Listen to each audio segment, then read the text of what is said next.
In today's video, I'm going to teach you how to unblock someone on Microsoft Teams. If you previously blocked a person or contact in Teams and now want to allow communication again, the process is very simple. I'll walk you through it clearly so you can follow along without any confusion. First, go to Microsoft Teams and make sure you're signed into the correct account. Once the Teams home screen loads, take a moment to look at the top right area of the page, because that's where you'll find the account and settings controls you need for this task. Next, click the three-dot menu located in the top right corner beside your avatar or profile picture. This menu opens additional options for your Teams account, including the settings area where blocked contacts are managed.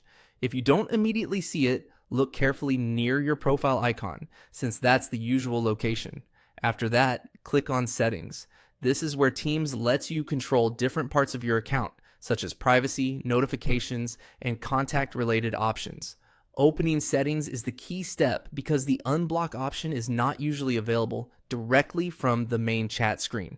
Once you're inside settings, click on People. The People section is where Teams stores contact preferences and relationship settings, including blocked users. This area is especially useful if you need to review who you've blocked before making any changes. Now look for the Blocked User section and click Manage. This will open the list of people or contacts that are currently blocked on your account.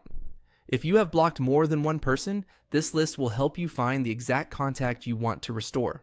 Finally, find the person you want to unblock and click Unblock next to their name or contact entry. As soon as you do that, the block will be removed and they'll be able to interact with you again through Microsoft Teams, depending on your organization's settings and account permissions. That's all it takes. If the change doesn't seem to appear right away, give Teams a moment to refresh or reopen the settings page to confirm the update. It can also help to double check that you selected the correct contact before unblocking. And that's how to unblock someone on Microsoft Teams. Once you know where the setting is, it only takes a few clicks to manage your blocked contacts quickly and easily.